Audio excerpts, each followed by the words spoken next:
Welcome to the Ducks Unlimited podcast, the only podcast about all things waterfowl. From hunting insights to science-based discussions about ducks, geese, and issues affecting waterfowl and wetlands conservation in North America, we bring the resource to you.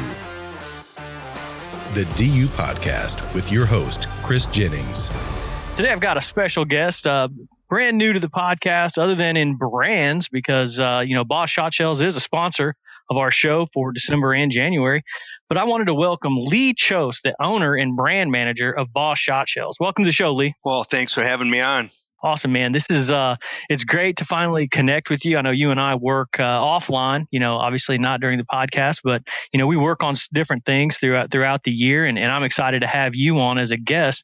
But I wanted you to kind of introduce yourself to our audience. Tell our audience, what you do, where you're from, your background of who Lee Chose and Chose Outdoors is. For sure. A bunch of people, I guess, at Ducks Unlimited would probably maybe recognize my name or, from covers for Ducks Unlimited throughout, the past couple decades, and, work that I've contributed on the inside of the book. And I grew up in northern Minnesota on a hunting and fishing lodge. And my dad, like lots of people that get into the outdoor world, is their father, family members. Dad took me duck hunting like everywhere when I was a little kid. By the time I was a 12-year-old, I had hunted like 13 different states and 4 different provinces in Canada.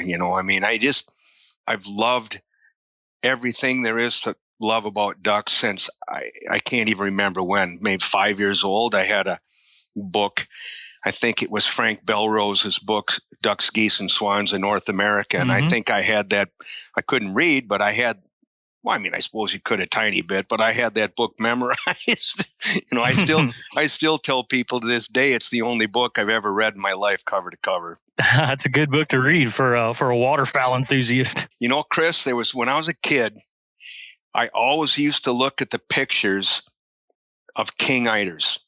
For some reason, my favorite duck has always been a Drake canvasback, but that king eider, there was something about that bird, and then I was like, man, someday I hope I can do that. And I think because of my photography and brand work that I've done in the outdoor world, eventually it brought me to places like St. Paul Island and Adak and places where I could see king eiders. And I don't know. Geez, Chris, I could talk about this forever. It's just been a great life and a great run. Of course, working with you, I know that you have, definitely followed along. I know you've been on some wild adventures that we could probably spend hours and hours. You could probably explain in detail some of those awesome, waterfowling adventures in weird places and far out there that some guys wouldn't even think about.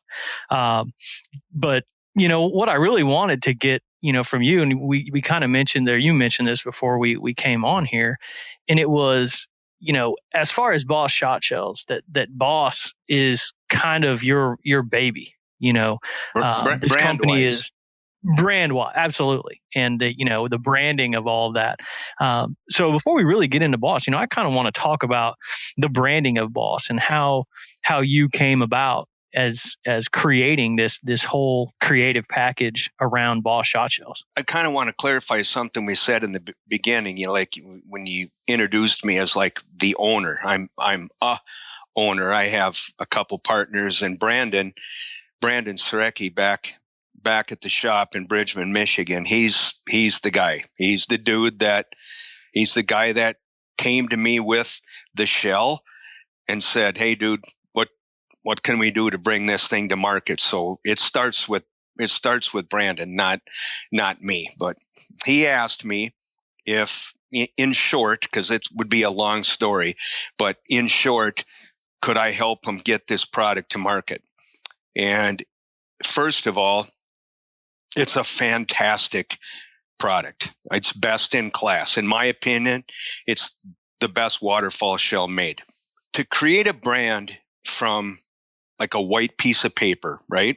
Most of the time I would think that's like an intimidating thing. Like, where do you start? This one for me, I guess because of my passion for waterfowl and all things waterfowling and my connections, people I've met throughout the years, and the art that I've done and who I've worked for. I don't know. I think all of those things together made this not very difficult for me. It seemed like a no-brainer from the beginning, really. I hope that doesn't sound cocky or anything, because believe me, it's a lot of hard work. But I got my head wrapped around that brand and that name, and I don't know, for some reason, it just started to roll. And then it didn't take long, and I knew it was going to work. So I think, I've done lots of work throughout the years for, lots of waterfowl companies. Benelli, one of my favorite clients of all time would have been Benelli. And I've been fortunate to do their work for quite a while. And Sport Dog and Rig 'em Right, and just that outdoor company. Back in the day, I rebranded Final Approach when Ron Latshaw came out with that first layout blind, and just things like that. Well, I could take the culmination of all that work and finally do something, might I say, like my way, where you don't really have to ask for permission or what do you think? And I got to tell you, man, Brandon, that dude, he stays out of my way. Most people say, yeah, no problem, dude. You go, I'll make the shells and you build the brand and I'm going to stay out of your way. Even, yeah, right, whatever. Well, he does, man. He looks at me and he says, I don't know, dude, that's your job. You do that. I got this over here. So, it's just a great team. Boss, the name, I still find it hard to believe we got that name. I really do. I'm like, there's no way that's going to be available, but we did that. And I drew some art, and people, if they know the brand, I call them those laughing skulls. They're duck skulls, and you can see like a human skull inside laughing. And I drew that quite a while ago on a piece of paper, on a napkin, and I just kept working on it. And eventually I thought there'd be something I could use that for. And sure enough, it just came to Boss, and it's one thing led to another. And it was rolling from day one for me creatively, for me. And then when we launched, I think we launched on October 6th of 2018. I was in a slough in Saskatchewan hunting greenheads, and we launched it on Instagram, and it started to roll. And I'm like, holy cow, that's really cool. That's a lot of people. I don't even know how that happens. I don't know how it happens on Instagram. And then it wasn't very long after that, and I'm like, yeah, man, this is going to work. And right now, I mean, it's on fire. It's just an absolute blast. It's like you got to hang on, hang on, man. It's a wild ride right now. So. Yeah, I know. Just talking to Brandon, you guys, was it last week or a couple weeks ago, doing a Zoom call, and it's like, man, we're doing everything we can to keep this stuff in stock, which is, that's exactly what you want. But like you said, you're, better hope that thing has handles, because you're just holding on. Again, Brandon in the shop, I mean, he's a generational metal plater by trade, and he's got a motor that just doesn't quit. I mean, so he stays on top of that shop. I mean, he's got it running, and right now it's humming along like nobody's business right now. So. Where'd you guys come up with the unmuzzled? I have a really good friend of mine that lives in Oregon, and he's a really good brand guy. And I talk to him, friends and stuff like that, and he's just a super creative dude. And we talked about it. I told him I wanted something that was like totally different, and our unmuzzled, boy, I hope I could get myself in trouble here if I go down this too far here. I think the consumer largely and we can get into why the shell, because the shell is really the backbone of everything. It's the genesis of the whole thing. I feel that consumers aren't always treated fairly due to a number of factors. Offshore manufacturing, big giant box stores, the big box retailers, middleman markups, all kinds of things, I think have a great effect on shot shells, and quality. Though the unmuzzled part of it is we want to have conversations with people just exactly like we were sitting in a duck blind with them. And there's no holds bar kind of rhetoric, right? We're going to give it to you straight. So that's kind of unmuzzled is straight talk. And that's what resonates with our customer more than anything. They know we're shooting them straight, and the engagement we have, not only in social, but in particular, some parts of social, direct messaging from people on Instagram or whatever, we get to talk to the consumer. I think it's the best part about the whole social experience is getting to talk to the consumer. Now, there's times, believe me, where it's not so fun. You don't want to talk to them, but that's, you got to take the good with the bad there, but boy, getting to talk to them. And now, like daily, multiple times a day, we get, what shell do you think I should use for doing this? And then what kind of choke should I use? And I mean, I'll get into it with like, what kind of gun they're using? Where are you shooting finished birds? Are you shooting birds in trees? Are you in big open water? I mean, we'll get right down to it. And the bottom line is we want people to get better at being effective at clean kills or even clean misses. Clean misses, there's nothing to be ashamed of clean miss. That's right. I know you've probably missed a couple times in your life at least. I miss a lot, yeah. Oh yeah. Well, you kind of talked about that as clean kills, and that's one thing that Boss really, you guys have talked about a lot with me, and you guys talk about it in other platforms and mediums. Is really the opportunity to avoid cripples. And why is that so? I mean, it's obviously an important thing for all waterfowl hunters, but why was that almost like the pin that you guys pivoted on as like, hey man, this is a good shell, and what we're trying to do is eliminate cripples with this shell. Is that kind of the way that you guys approach your audience, and why was that such an important aspect? We have things that we call boss narratives. Reducing cripples, I mean, if we could eliminate them, we'd eliminate them.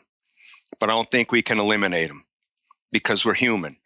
But there's a couple of things that I could tell the listeners right now where I know for a fact we could cut that number in half. Okay, so I read a report from the U.S. Fish and Wildlife Service, wasn't that long ago, a couple of years back, and it really became like a rallying cry for boss and what I call the bossman.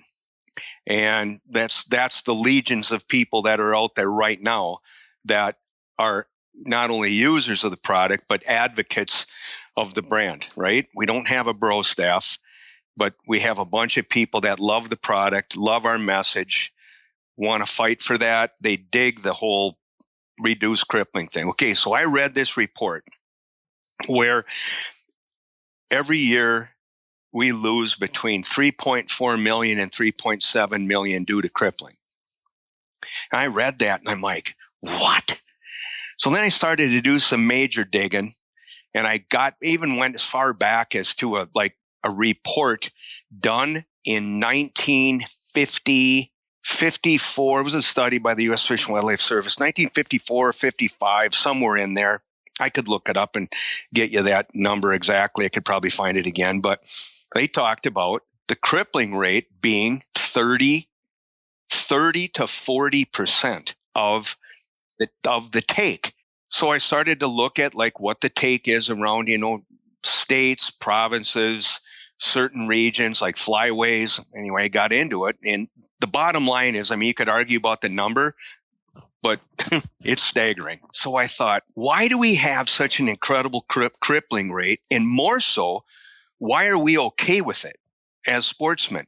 Because sportsmen have always been the original conservationist. Back when I was a kid, the dads and grandpas and uncles and brothers and moms and even sisters, they were into conservation.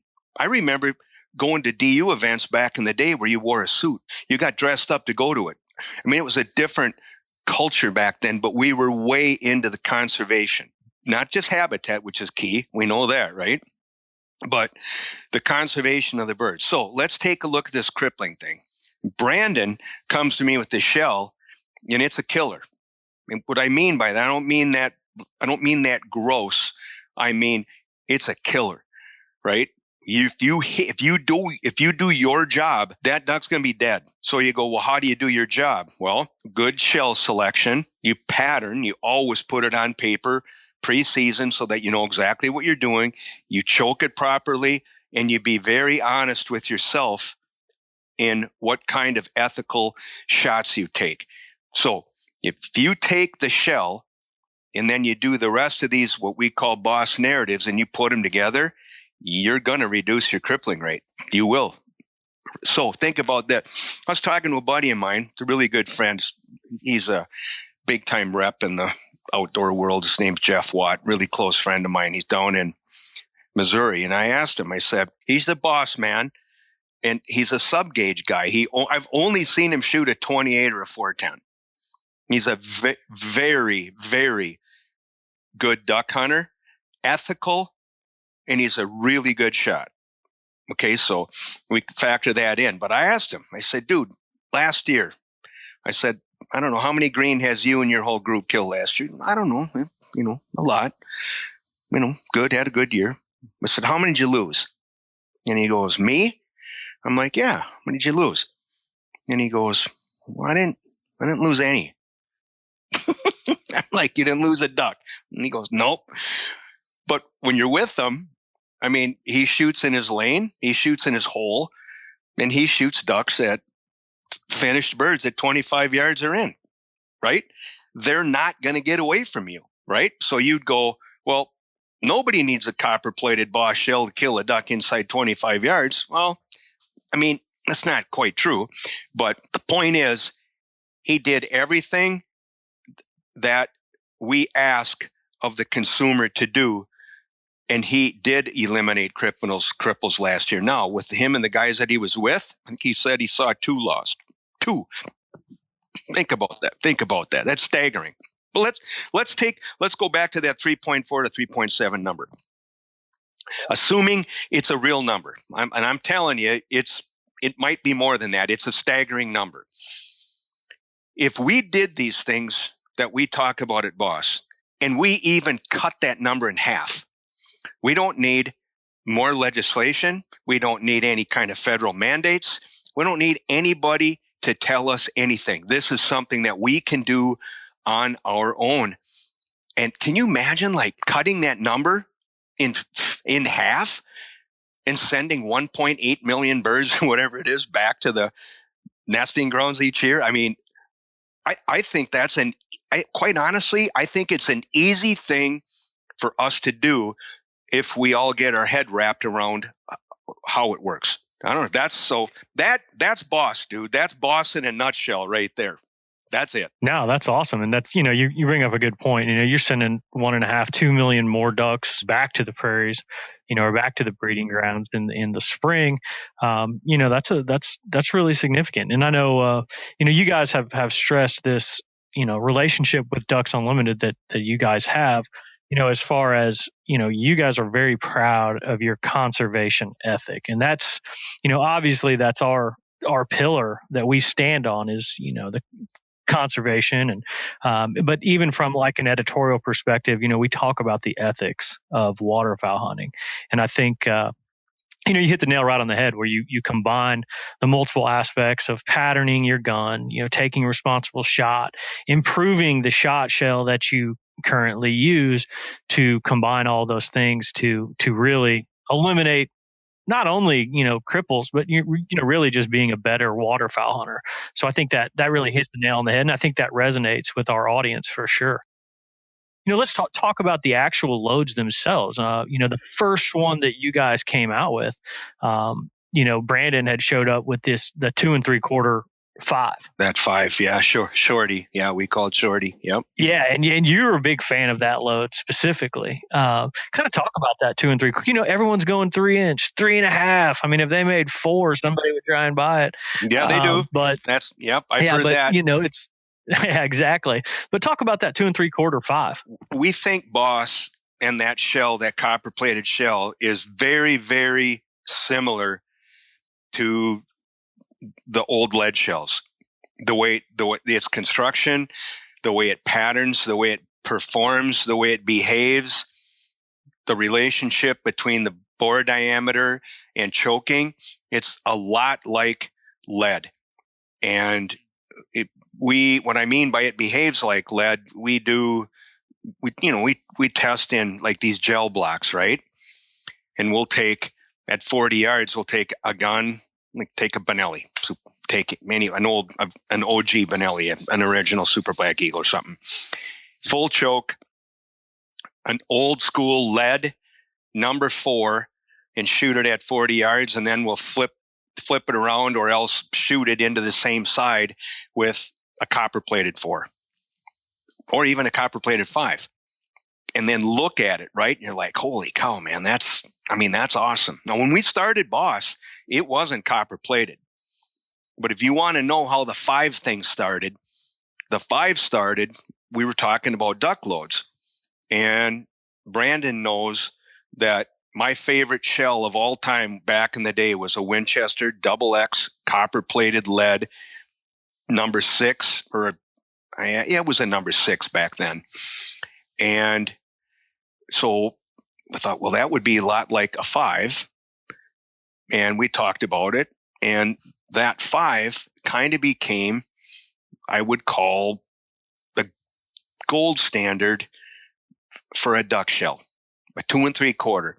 2 3/4. So somebody would go, yeah, but it's not a 3-inch. Well, the payload's the same. If you take a 3-inch BB or a 3-inch number 2, which a lot of guys steel now, a lot of guys, that's kind of the industry standard for shooting ducks. Wouldn't you think? I'd agree with that. Roughly a 3-inch 2 steel. Okay. Well, that's an 1.25 ounce payload. Well, we have a full 1.25 ounce payload of copper plated Boss in our 2 3/4 inch shell. Our 3-inch shell is an 1 3/8 ounces or an 1.5 ounces. That's a big shell. It's too big. Let me clarify that. Somebody would go, well, you get more range, more distance, more power. No, you don't. You get more pellets. That's it. And you'd go, well, why don't you want more pellets? Well, we love to eat them. We love perfect skin, and we like to take care of our ducks, and we like to, pan fry them maybe in black cast iron, and we love that skin on them. We want the bird dead, not hurt. Now, that's a tough one. I mean, I'm not saying that you can always do that. If you shoot a duck at 15 yards with full choke Boss number 5s, you're going to hurt it. Oh, yeah. You don't want to tear it up. No, it bums us out. The other thing is, like, what that does is it makes us look at sub-gauge guns differently than we used to for years, right? I mean, like, we have a lot of customers out there that are 20-gauge guys, and that 20-gauge 3-inch 5 Boss shell is, I mean, I can't tell any difference between that and any 12-gauge load we have. I mean, it's a killer, right? Guys like Ira McCauley and Dusty Brown, and there's all kinds of 20-gauge guys out there, and they're killers with that thing. So again, the respect for the game, the bird, habitat, conservation, taking care of the birds, all of it. And I think that's a lot like the way things used to be. Ramsay Russell, we call him El Jefe. He's like the big boss, when it comes to bossmen for us. And he's got a saying that I think our future is in our past. And I always liked how he said that, because if you go back and you look at the way things used to be, there was a lot of really cool things there. Right? So if we can take the best from our past and add it to all the cool stuff we got going on now, I think the future of waterfowling should be in pretty good shape. But habitat's key, conservation's key. It's quite honestly, it's first. It's really the ball game. If I could tell people like one thing, it's like, yeah, sure, we want you to shoot great shells, and we want you to shoot boss shells, and we want you to pattern, and we want you to choke properly and take ethical shots and do everything you can to retrieve game. Yeah, that's great stuff, but I'd really be happy if everybody would get involved with a conservation organization and start to take habitat and conservation very seriously.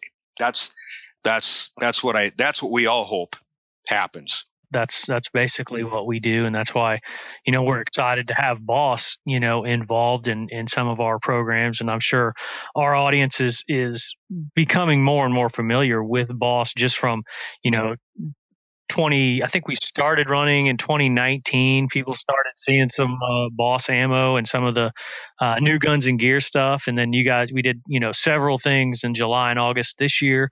Also in the gift guide, we've really been able to showcase some of these new innovative products that you guys are coming out with.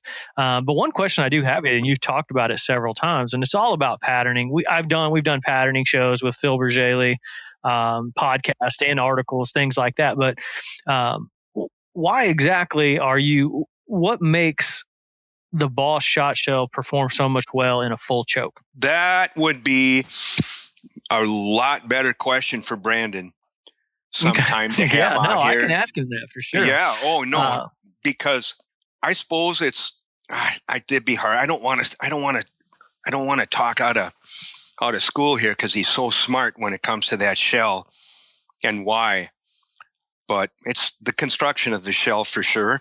And like if you cut it apart and you looked at it and you looked at that shot cup that's in that shell, that shot cup is very, very unique, and you can see how it's engineered. It's not just a straight piece of plastic like a steel shot cup. It's got functionality to it, where when it does its job and you do your job, this is the performance that you're going to see.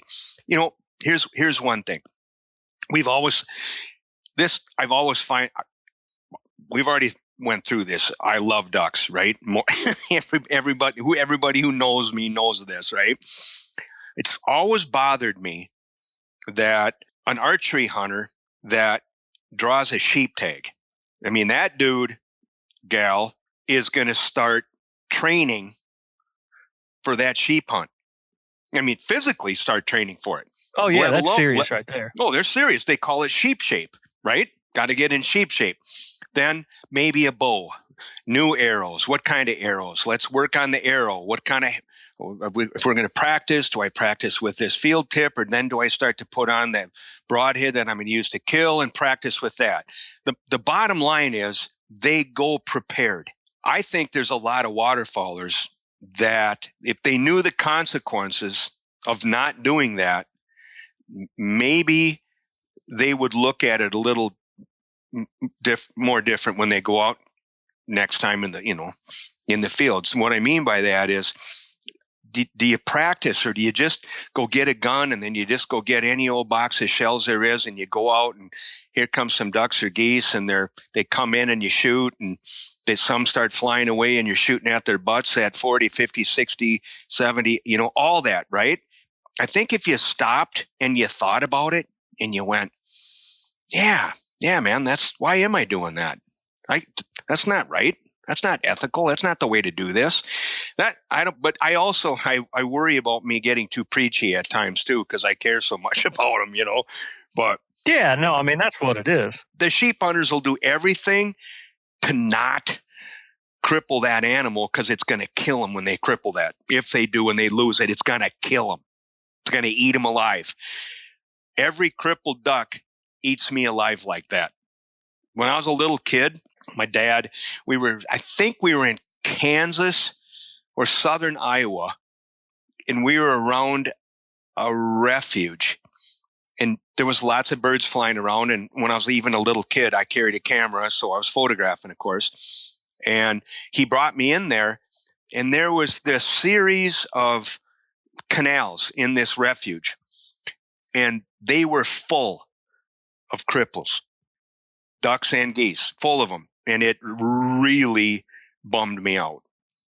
Right? Oh yeah, bad. I think that was like a real turning point in my life as a waterfowler. Like I can't stand him. And Brandon's the same way. He's the same way. Can't stand it. You know how like you see lots of companies will image a bird getting like blown up. You know, you'll never see that at Boss. Yeah, because you don't want to blow the bird up. That to me is not a testament of how good your shell is. It means you let the bird get too close. Well, yeah, we're not going to do that. And, you know, we don't image cripples. That's just not going to happen. Respect is a huge thing too. Absolutely. And that, you know, I mean, that's how we are at Ducks Unlimited. You're aware of that, you know, with the magazine and even online. We're not here to promote, you know, the devastating effect of something. You know, that's not what it's necessarily about. It's, you know, like you said, clean kills. Preferably, you know, the ideal is to not have any damage to the body itself, because, like you said, you know, you want that skin intact for the frying pan. I mean, that's the most important part of this whole process. Giving that explanation, you know, from your perspective, I think is really, you know, bringing it out to our audience to let them know, you know, where you guys are coming from and where, you know, what Boss really is about as far as their ammo. Talk about the different variations too. I mean, when you guys first kicked off, you only had that 12 gauge. Had 12 and 20. You had 12 and okay, that's right. But now you guys have a wide range of you know, opportunities. Yeah, oh yeah, we have them all now. And when they first came out, they weren't copper plated. They were just Brandon's recipe. One day, I was late at night. I was sitting here, and he shot me a text message, and he's like, "Hey, are you awake?" And I'm like, "Yeah, I'm up." And he goes, "Can I call?" And I'm like, "Sure." So he calls, and I mean, it's probably late. It's probably midnight-ish or something like that. And he's like, "What was that shell you loved? That shell that you loved to shoot?" And I said, "Copper-plated Winchester XX, you know, Super X, those copper-plated buffered lows, those 6s." And he's like, "What did the copper do?" And I'm like, "Well, I can't quantify it. I can tell you how it acted when I shot it and, you know, what it did to birds." And he goes, "It was good, huh?" I'm like, "Oh, it was better than good, man. It's the best." Right. And he goes, I'm going to go copper. I'm going to go plate these. And he's talking about like right now, because he's at the shop and he's a metal plater. So he took, and I don't know if anybody cuts one of these shells apart, you're going to see how like meticulous he is about tumbling shot and making them as pretty and perfect as he can. He's very, very proud of what that shell looks like on the inside. And he should be. He went and plated it. I believe he stayed up all night. The next day, he loaded them and he ran them through the same gun and choke that we were testing our other shell with before. And he called me up and he goes, "Dude, this is fantastic." And I'm like, "What?" And, you know, he told me, he goes, "This is like 15% greater pattern density here with the plating and penetration in the gel block." So, I mean, we're shooting at gel blocks and we're shooting basically the same as you're shooting lead back in the day, right? So the results that were hit, well, the bottom line is, and we hadn't been open for business that long, and I didn't want to do we're direct to consumer. We should probably talk about that after this, being direct to consumer. Should talk about that, why we chose that route. But I didn't want an increase already. You know what I mean? You're trying to get going and you're gaining some momentum, and you don't want to do that. And he's like, "F it." He goes, "I should have made that thing that good to begin with the first time." He goes, we'll eat the cost and let's just pass that better shell, that better product on to the consumer. That is when I knew the customer came first at Boss, and that we're very proud of, right? And that shell, like I said, that copper plated shell right now, it's extraordinary. It really is. So that's how that happened. Yeah, it's certainly, one of the many things that separates you guys, from the rest of the field, the rest of the market there. But, you kind of hinted at it with as far as the sub gauge. I did a couple shows even this year with Phil Bergeli regarding, the popularity of the 20 gauge. And we went back and forth about, it's one of those things. Is it a marketing push? Is it is it a fad? Almost every guy that I hunt with in Arkansas shoots a 20 gauge now. And, they never did before. I grew up shooting a 20 gauge and just stuck with it mainly because I didn't have the money to replace my 20 gauge that I had for another one that was a necessity issue. But I still shoot a 20 quite a bit. And what Phil and I kind of agreed on, and this just definitely leads into Boss, is the last few years, the ammo for the sub gauges has improved dramatically. That's right. And I think that's something, kind of a feather in your guys' cap, that when you first came out with the 12 and the 20, but now, like you said, you guys are offering that 28, 410, 16. And then if you guys want to go up, you're getting into that 10 for anyone who wants to get the 10 gauge up. And what's ironic about the whole, us having this conversation now is Phil Bergeli he's a big fan of the 10 gauge.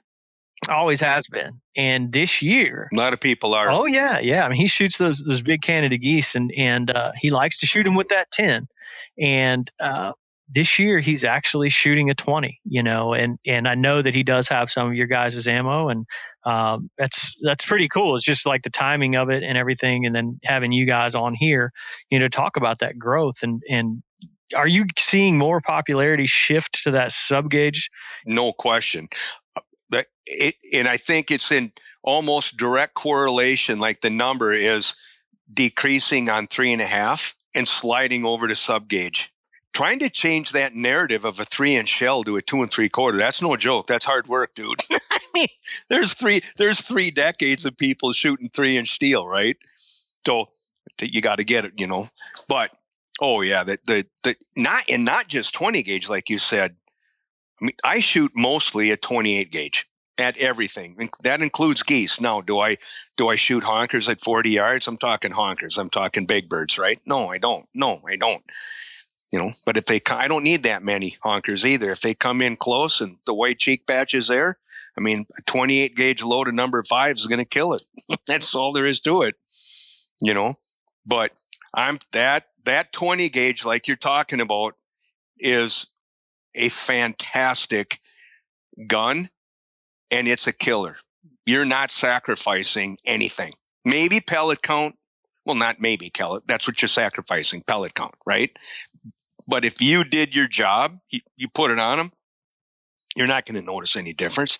And I think that leads to people making the decisions on their shots too. And that all goes back to the original, messaging that you guys had is, going down that list of things to do as an ethical, conservation oriented waterfowl hunter, that, you're not trying to take an 80-yard shot, especially with anything. You should never take an 80-yard shot. And so just, stepping down and realizing your capabilities, a shooter's capabilities, I should say.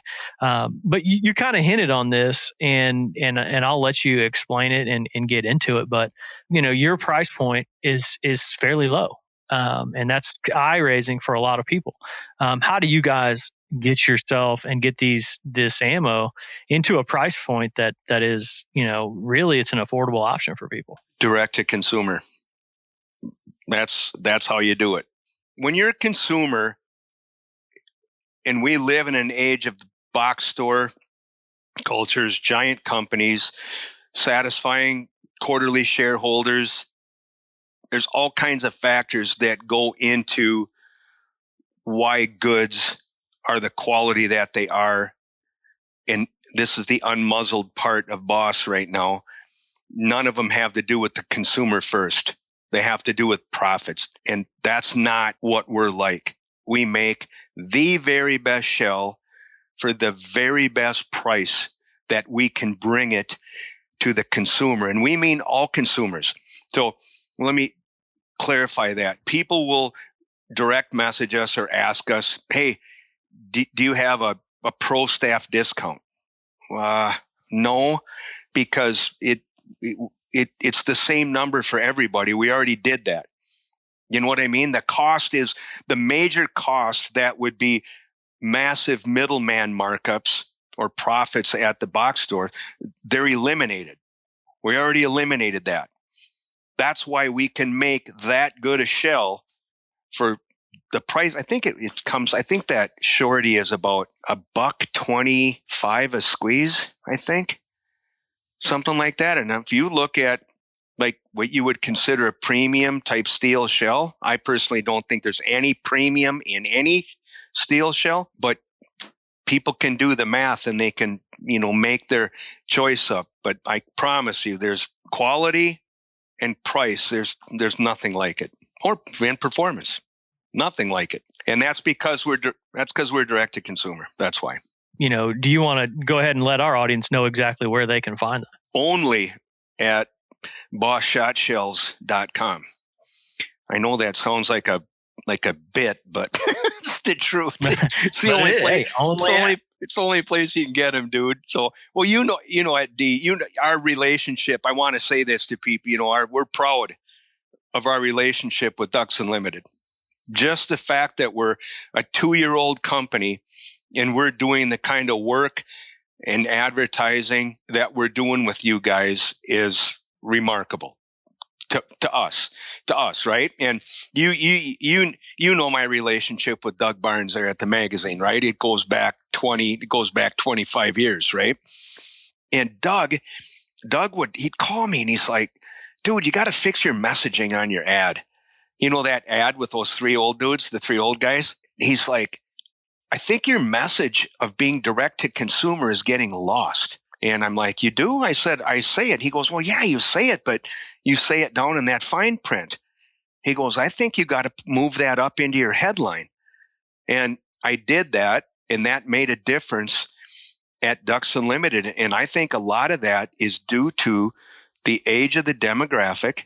And when they see that, and they're like, oh, because we'd get messaging, hey, I went to Max Prairie Wings and I couldn't find your shells. Well, I'm like, well, yeah, they're not there, dude.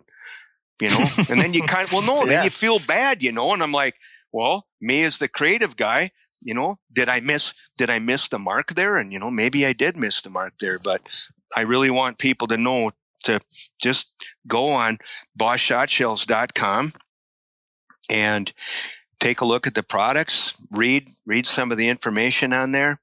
And if they have any questions at all, if they go to Instagram and they message me, they're going to be talking to me. They're not going to be talking to anybody else. I'm the guy they're talking to.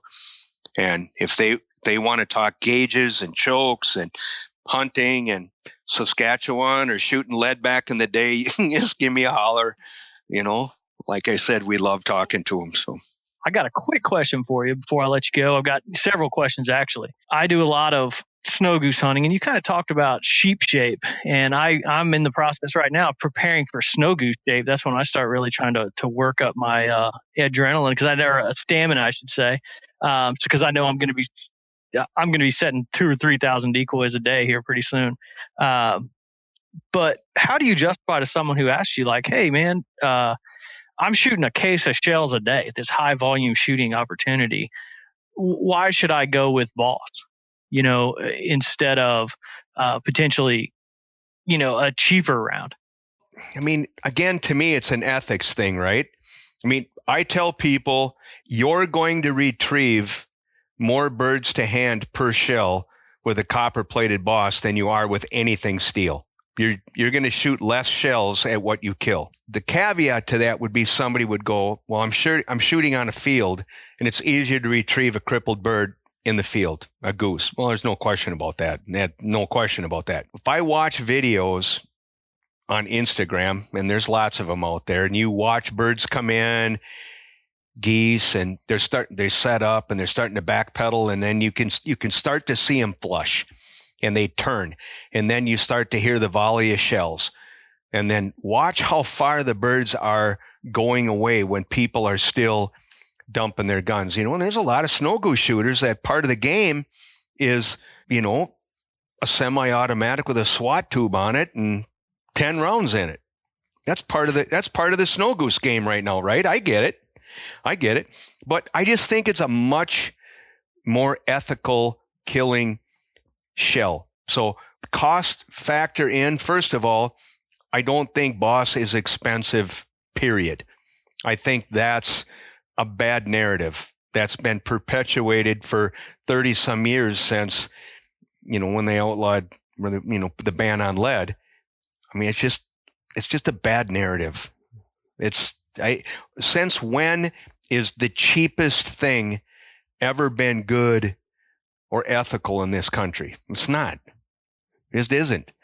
Brandon and I were talking one day. There's this thing out there called an inflation calculator.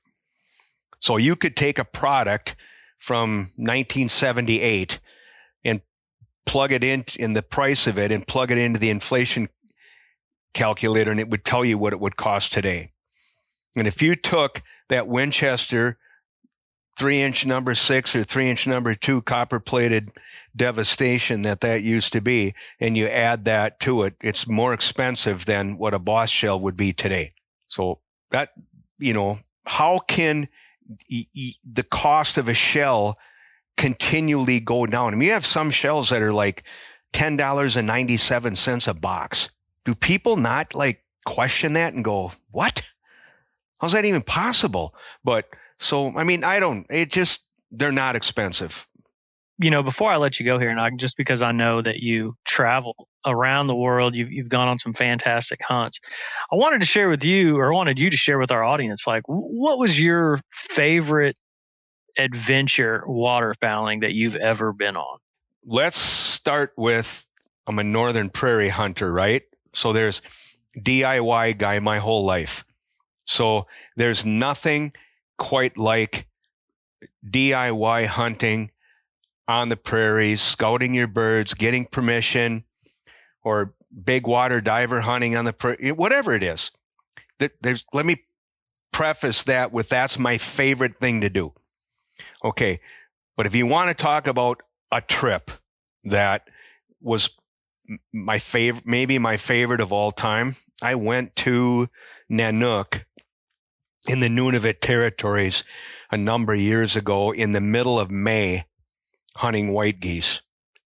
And it was unbelievable. Like how eye-opening it was, how raw and wild the Nunavuts were, Hudson Bay, the coast of Hudson Bay, and then just how different snow geese were up there versus how we see them down here. They were quiet. They flew like owls. Owl quiet.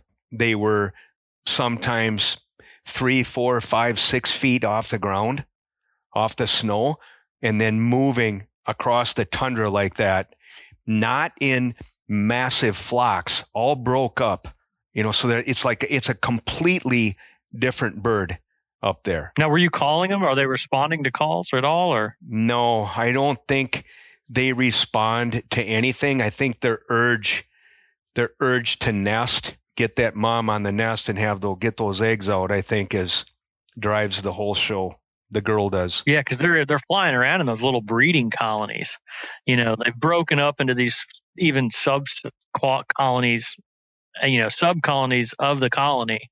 And I've talked to people who have done that, and that's polar bear country too. Oh yeah. Oh, they're big time polar bear country. They're still, they're at that time of the year, they're still on Hudson Bay. They're still feet of ice on Hudson Bay that time, and they're still out hunting seals. So they're really not on the mainland. Good thing if they're out there. Oh yeah, that's right. But that was a really, really eye-opening, fun, just wild. Oh man, it was wild. We had no heat, stayed there for 10 days and camped, and it was rugged. We ate like ramen noodles and buttered noodles and snow goose, and that was fun. It was really fun. Yeah. Well, that's awesome. Is that camp that's surrounded by a wall of fencing to keep the... It is now. Yeah, it wasn't then. But it is now. It's a eco. What do they call those eco trips? Those bear trips in the summer. I can't think of what it's called. I know what you're talking about, but it's one of those almost like a sightseeing. Yeah, the amount of white geese though is, and you'd see some eiders, and you'd see lots of pintails and widgeon. that was another thing that blew me away, was the amount of pintails that were on those freshwater ponds in that forest. Staggering numbers of pintails. Very, very cool. Man, Lee, I appreciate you joining us today, and I know it sounds like we're going to have to line Brandon up to come on and talk about the specifics of the shell, the breakdown, the technical, the ballistics, can really dig into that, because I think that would be good for our audience, and really I'm kind of excited to hear about it anyway. But man, I appreciate you joining me today. Thank you. Thanks for having us. We love our relationship with DU. You know that. I'd like to thank my guest, Lee Choate, co-owner and brand manager for Boss Shotshells. I'd like to thank our producer, Clay Baird, for putting this podcast together and getting it out to you. And I'd like to thank you, the listener, for joining us on the podcast and supporting wetlands conservation.